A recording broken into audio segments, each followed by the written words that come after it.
مرحبا حبايبي، شلونكم؟ يا رب تكونون بخير. مشتاقة لكم كلش هواي ورجعت لكم فيديو جديد. في فيديو اليوم راح نتعلم شلون نحول الكيكة من هذا الشكل إلى هذا الشكل، وأيضا راح نتكلم عن الأسعار بعد ما ارتفعت كلش بالسوق. وهواي جت لي منكم رسائل على الانستغرام وشلون كنتم محبطين من ارتفعت هاي الأسعار، لأنه هذا الشيء أثر هواي على المواد اللي نشتريها من السوق أو اللي تاخذوها من السوق وحتى من البيجات، فكل شيء ارتفع. يعني المواد كلش ارتفعت، الحشوات، البروار، كل شيء ارتفع، وخاصة الكريم واللي هي أصلا الكيكة ما تصير أو ما ترهم نهائيا بدون الكريم. قسم من عندكم قالوا وقفنا الشغل، وقسم قالوا بعد ما نشتغل إلى أن ينزل الدولار أو تنزل أسعار المواد، وقسم يعني رادوا نصيحة أو شنو إحنا نسوي بهذا الشيء اللي صار. يعني هل إنه إحنا نترك الشغل، وإذا تركنا شلون هذا باب رزقنا، وإذا ظلينا نشتغل يعني وبقينا على أسعارنا فراح نخسر كلش هواي. فإن شاء الله بهذا الفيديو راح نلقى حل أنا وياكم، وراح يعني نتعاون. انتوا أيضا شاركوا بالتعليقات شنو سويتوا أو شنو تصرفتوا بهذا الوضع. بهاي الأثناء خلي أشرح لكم على الفيديو أو شنو جاي أشتغل اليوم جاي أشتغل وياكم قطع الكيك. طبعا ما صورت التفاصيل لأنه أكو فيديو كامل عن القطع مالت الكيك راح أترك لكم صندوق الوصف. وأيضا اشتغلت كيكتين ديزاين كلش بسيط وما بي أي تفاصيل، مجرد هيك شي كلش بسيط، بس حبيت أشارك وياكم أو أنزل فيديوهات أتفاعل وياكم دائما، لأنه هاي الفترة ما جاي أنزلكم هاي فيديوهات. فحاولت بهذا الفيديو أيضا أسولف وياكم لأني كلش مشتاقة لكم، وهم أشارككم الشغل مالتي. فاشتغلنا كيكة الصيصان مثل ما شفتوا. أبو حسوني بداية الفيديو هو اللي سوالي المجسمات بصراحة، لأنه كنت كلش مستعجلة، وهو دائما يساعدني بالمجسمات مالت الكيك، يعني كلش حلوة يشتغلهم، فدائما يعني يساعدني بهذا الموضوع. وبيومها كنت كلش مستعجلة وكانت الناس تريد طلبيتها بأسرع وقت، فهو اللي اشتغل المجسمات وأني بس مجرد خليتهم على الكيك. هسه راح تشوفون أثناء الفيديو.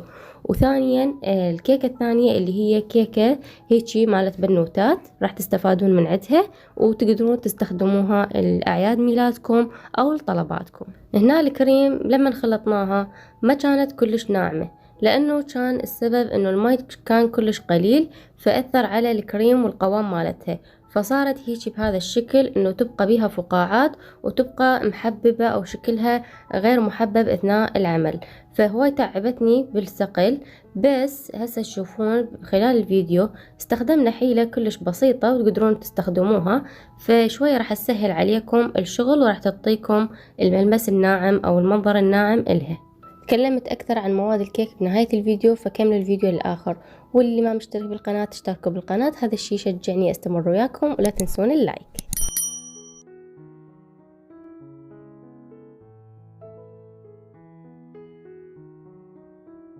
وهنا من بعد محاولات ما طلع الشكل اللي أريده، فتستخدمون تجيبون مي دافي وتخلون الاسباتولا داخل المي وتسقلون الكيكة مباشرة، أو أكو طريقة ثانية اللي هي تخلون يمكم رشاش مي أو بخاخ مي، العفو، يعني يكون بيه مي، وترشون الكيكة مالتكم وتبدون تنعموها بالاسباتولا. وإذا عندكم طريقة تحبون تفيدون بها البنات فكتبوا تحت بالتعليقات. هاي الطريقة دائما استخدمها، هي مو دائما تكون عندي الكريمة بصراحة بهذا الشكل، بس بيومها قلت لكم كلش مستعجلين، فيعني استعجلنا بكل شيء، فطلعت عندنا النتيجة هيجي مو حلوة. فانتوا دائما لا تستعجلون، هاي يعني تكون دائما نتائج الشغل السريع. لما تكونون تشتغلون بشكل سريع وتردون تخلصون بسرعة، بس انتوا ما راح تعطيكم نتيجة حلوة. فدائما تحاولوا انه تشتغلون بصورة يعني هدوء ومناسبة حتى تطلعون نتيجة جميلة. وبهيج قدرنا نحصل على سقل ناعم.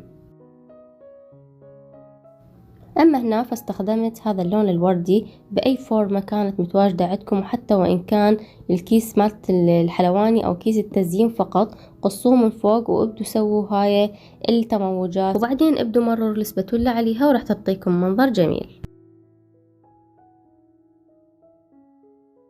ومثل ما عودتكم لازم أذكر 3 أسماء من عندكم بكل فيديو. اليوم عندي بنين ستار من العراق ميسان، ميليسا من الأردن، وفاء سالم من لبنان. إذا حابين يطلع اسمكم بالفيديو القادم كتبوا لي اسمكم من وين تتابعوني، وشكرا على تفاعلكم وتعليقاتكم الحلوة اللي تفرحوني بيها وأقراها كلها دائما. نرجع نتكلم عن الكيكة شوية. هنا أنا استخدمت هذا السبراي الذهبي واستخدمت فرشة صغيرة. ضفت هذا السبراي الذهبي بكوب أو بأي شيء عندكم، يعني تضيفون كمية من عنده. بصراحة أفضله أفضل يعني من الترتر هذا اللي يكون صغير واللي يكون باودر، هذا أفضله دائما لأنه يكون سريع ويكون هو أصلا يعني سائل. فضفته بكوب وبعدها بديت هيجي بالفرشة مررته على دار ما دار يعني هذا الإطار الموجود على الكيك، وانطاني هذا الشكل الحلو اللي جاي تشوفونه. بعدها استخدمت هاي الفراشات وضفتها على الكيكة بشكل عشوائي. هسه خلونا نتكلم عن الأسعار والارتفاعها يعني بالأسواق، وشلون تأثرت على شغلنا، وشلون إنه إحنا نقدر نتفادى هذا الشيء. بصراحة هي ما راح تبقى هيك الأسعار، أكيد راح تنزل، لأنه يعني ما راح تبقى هيك دائما.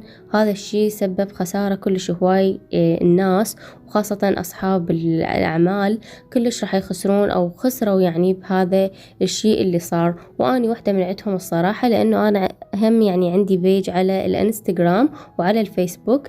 هذا البيج موجود بصراحة هو بعده جديد، فدائما تدخلون تسألوني إنه ما متوفرة بيه هواي أشياء. أنا جاي أوفر بيه الأشياء تدريجيا، لأن تعرفون هيجي مشروع يحتاج له رأس مال كلش كبير. يعني كلش هواي اتضررت بهذا الشيء، لأنه وصيت مواد أو جت لي مواد وصيتهم فكانت أسعارهم كلش غالية. يعني وبعدها يعني اجت طلبات للبنات، فأنا تفاجأت بالأسعار وهواي لغيت حجوزات، وهواي يعني كنسلنا طلبيات، لأنه كان يعني ماكو فايدة جاي أبيعها بخسارة. فوقفت الحجوزات ووقفت كل شيء. فهاي أسولف لكم على الأضرار، إنه أنا واحدة من هاي الناس اللي انضرت. هاي بالنسبة للعمل مالتي. أما بالنسبة للكيك اللي أشتغله، فبصراحة هذا الفيديو اللي جاي تشوفونه كان قبل لا الأسعار هيجي تصعد.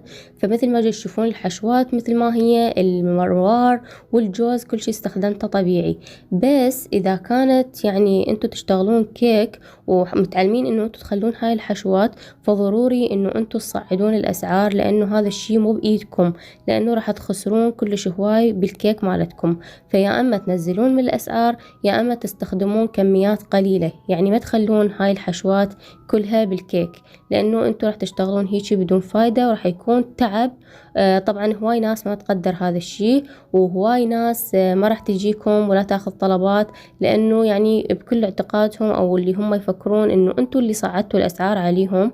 ويعني انتوا اصلا يعني حالكم حال الناس تضررتوا بهذا الشيء. بس هم ما راح يشوفون هذا الشيء، راح يشوفون انه لا، هي صعدوا الاسعار وهذا هو، هي مجرد كيكه ليش هيك غاليه. ما يدرون انه المواد جدا غاليه، خاصه الكريم والحشوات، وبالاكثر هي الكريم. فما أريد أطول عليكم بالكلام ويكون الفيديو جدا ممل، بس كاختصار للوقت واختصار للكلام هذا كله، انتوا لازم يا أما تقللون الحشوات مالتكم، يا أما تصعدون السعر مالت الكيك.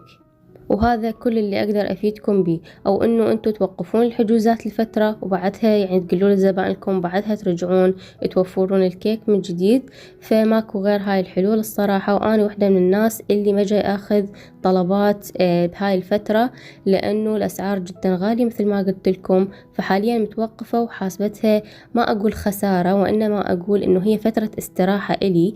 لا تفكرون بالجانب السلبي دائما، خلوك دائما تكون شيء إيجابي. واللي هنا حبايبي أكون وصلت وياكم من نهاية الفيديو. انتظروني في فيديوهات قادمة. أحبكم كل هواي، مع السلامة.